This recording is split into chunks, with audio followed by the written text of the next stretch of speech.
چہارم کے عزیز طلباء و طالبات، فقہ میں آپ کی کتابیں جو ہے الفقہ المیسر ہے، اور نصاب جو آپ کا ہے وہ صلاۃ المسافر سے ہے۔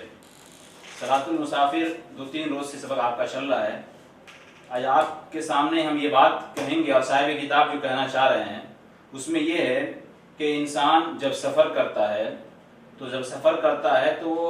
مسافر قصر کب سے کرے گا، یعنی 4 رکعت کی نماز کو 2 رکعت کب پڑھے گا، اس کے بارے میں صاحب کتاب کچھ بیان کر رہے ہیں۔ کہہ رہے ہیں کہ وَلَا يَجُوزُ الْقَصْرُ إِلَّا خَرَجَ مِنَ الْقَرْيَةِ أَوْ تَجَاوُزَ عُمْرَانِهَا، کہ انسان جب سفر کرتا ہے، جب سفر کی نیت کر لیتا ہے تو قصر نہیں کرے گا جب تک کہ وہ اپنی آبادی سے اور اپنی گاؤں سے نہ نکل جائے۔ مثال کے طور پر میرا یہاں پر گھر ہے، میں نے نیت کر لیا کہ مجھے آج دلی جانا ہے، تو صرف نیت کر لیا اور ابھی گھر ہی میں ہیں، آپ قصر کرنا شروع کر دیں، ایسا نہیں ہوگا۔ جب تک کہ جو ہماری آبادی ہے، جو میرا گاؤں ہے، جب تک ہم اس کا جو دائرہ ہے، جو اس کے حدود ہیں، جب تک ہم اس کے حدود سے ہم پار نہیں کریں گے، نکل نہیں جائیں گے، اس وقت تک ہم قصر نہیں کریں گے، بلکہ ہم مقیمی مانے جائیں گے، یعنی 4 رکعت کی نماز کو ہم 4 ہی رکعت پڑھیں گے۔ فرمایا وَلَا يَجُوزُ الْقَصْرُ إِلَّا إِذَا خَرَجَ مِنَ الْمَدِينَةِ وَتَجَاوَزَ فِنَائِهَا، کہ انسان قصر نہیں کرے گا جب تک کہ وہ شہر سے اور فناء شہر سے نہ نکل جائے، اس وقت تک اس کے لیے قصر کرنا جائز نہیں ہوگا۔ صرف نیت سفر سے قصر نہیں ہوتا ہے۔ ایک بات ذہن رکھیں عزیز طلباء کہ صرف نیت سفر سے قصر واجب نہیں ہوتا ہے، بلکہ آبادی سے نکلنے پر قصر ہوتا ہے۔ فلا يجوز القصر لمجرد نیت السفر اذا لم يغادر المدینہ او القریہ، کہ قصر جائز نہیں ہے محض سفر کی نیت سے، جب تک کہ وہ شہر سے یا گاؤں سے نکل نہ جائے، تجاوز نہ کر جائے۔ آگے صاحب کتاب کر رہے ہیں وَقَذَا إِذَا لَا يَجُوزُ الْقَصْرُ إِذَا خَرَجَ مِنْ بَيْتِهِ وَلَكِنْ لَمْ يَتَجَاوَزْ فِنَاءَ الْمَدِينَةِ أَوْ عُمْرَانِ الْقَرْيَةِ۔ صاحب کتاب ایک بات کہہ رہے ہیں کہ میرا یہ گھر ہے، میں سفر کی نیت کر چکا ہوں کہ مجھے دلی جانا ہے، میں اپنے گھر سے بھی نکل چکا ہوں، لیکن ابھی اپنی آبادی سے، اپنے شہر سے نہیں نکلا ہوں، تو اس وقت بھی وہ 4 رکعت کی نماز کو 4 ہی رکعت پڑھے گا۔ یعنی ابھی ہم اپنی آبادی میں، گھر سے نکل چکے ہیں لیکن اپنی آبادی ہی میں، اپنی گاؤں ہی میں ہیں، ابھی گاؤں سے باہر نہیں ہوئے ہیں، تو اس وقت بھی اس کو وہ آدمی قصر نہیں کرے گا، بلکہ 4 رکعت کی نماز کو 4 رکعت پڑھے گا۔ اسی کو کہہ رہے ہیں کہ اسی طرح قصر جائز ہی نہیں ہے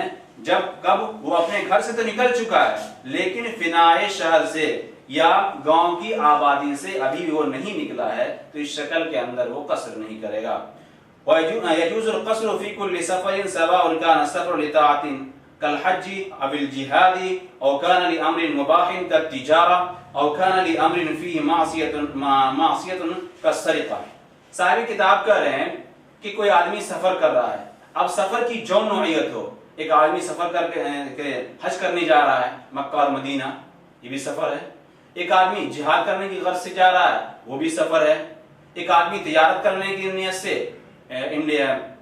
دلی جا رہا ہے، بمبئی جا رہا ہے، پنجاب جا رہا ہے، کہیں جا رہا ہے، تو یہ بھی ایک سفر ہے۔ تو دینی سفر ہو یا دنیاوی سفر ہو جو مباح ہے، یعنی تجارت کاروبار وغیرہ، یا یہ کہ کسی معصیت کا سفر ہو، ایک آدمی یہاں سے سفر کر رہا ہے دلی کا تاکہ میں وہاں جا کے چوری کروں گا، تو صاحب کتاب کہہ رہے ہیں کہ اسلام نے اس کو بھی رخصت دی ہے، یعنی وہ آدمی مسافر مانا جائے گا، اور وہ آدمی بھی 4 رکعت کی نماز کو 2 رکعت پڑھے گا۔ اسی کو فرمایا کہ قصر جائز ہے ہر طرح کے سفر میں۔ اب کہا سفر برابر ہے کہ وہ سفر طاعت کے لیے ہو، یعنی اللہ کے فرما برداری کے لیے، اللہ کے احکامات کو بجا آوری کے لیے ہو، جیسے کہ حج ہے، والجہاد، جہاد کے لیے سفر کر رہا ہے تو اس شکل کے اندر بھی وہ قصر کرے گا، یا کسی جائز کام کے لیے، او لامر مباح، یا کسی جائز کام کے لیے، جیسے کہ تجارت کرنے، گھر سے کہیں دلی یا پنجاب جا رہا ہے، ہریانہ جا رہا ہے، ممبئی جا رہا ہے، تو اس شکل کے اندر بھی وہ آدمی 4 رکعت کی نماز کو 2 ہی رکعت پڑھے گا۔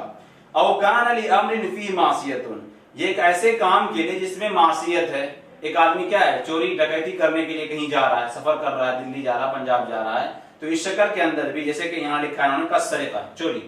تو اس شکل کے اندر بھی وہ 4 رکعت کی نماز کو 2 ہی رکعت پڑھے گا۔ آگے صاحب کتاب ایک مسئلہ بیان فرما رہے ہیں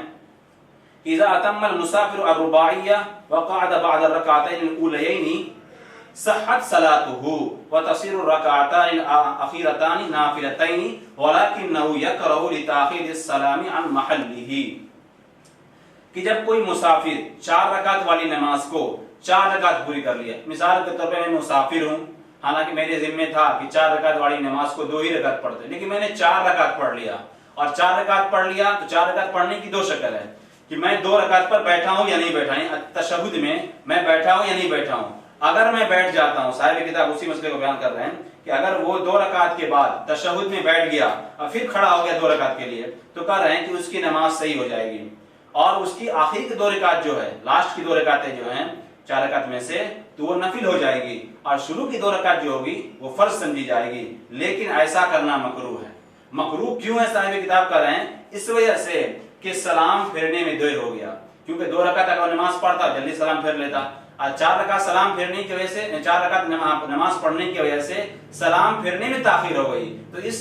تاخیر سلام کی وجہ سے یہ نماز اس کی مکروہ مانی جائے گی، البتہ اس کی نماز ہو جائے گی، اور شروع کی 2 رکعت فرض مانی جائے گی، اور اخیر کی 2 رکعت جو ہوگی وہ نفل شمار ہوں گی۔ لیکن اس کی دوسری شکل کہ ایک آدمی 4 رکعت والی نماز کو 4 رکعت تو پڑھا ہے، لیکن 2 رکعت پر وہ بیٹھا نہیں، تشہد میں نہیں بیٹھا ہے، تو صاحب کتاب یہ کیا کہہ رہے ہیں؟ اذا اتم المسافر الرباعیہ، جب 4 رکعت والی نماز کو مسافر نے پورا کر لیا، یعنی 4 رکعت کی نماز کو 4 رکعت پڑھ لیا، ہاں 2 رکعت پڑھنی چاہیے، ولم یجلس بعد الاولین، اور 2 رکعت کے بعد وہ تشہد میں بیٹھا ہی نہیں، تشہد کے بغیر بیٹھا ہی نہیں، صاحب کتاب کر رہے ہیں اس کی نماز درست نہیں ہوگی۔ کیوں؟ اس وجہ سے کہ قصر ہمارے نزدیک ضروری ہے، لازم اور ضروری ہے، یعنی ہمارے نزدیک قصر کیا ہے؟ ضروری ہے، ولم ولیس برخصت، رخصت نہیں ہے، یعنی صاحب یہ کتاب یہ کہہ رہے ہیں کہ ہمارے نزدیک قصر کرنا ہی واجب ہے۔ کوئی آدمی اگر قصر سفر میں ہو اور وہ قصر نہیں کرے گا تو وہ گناہ کرے گا۔ خلاصہ کلام یہ کہ اگر 4 رکعت والی نماز کو 2 رکعت کے بعد اگر نہیں بیٹھتا ہے تو اس کی نماز درست نہیں ہوگی، کیونکہ اس نے قصر پر عمل نہیں کیا۔ ہم یہ آیت کے سبق کو یہیں پر ختم کرتے ہیں۔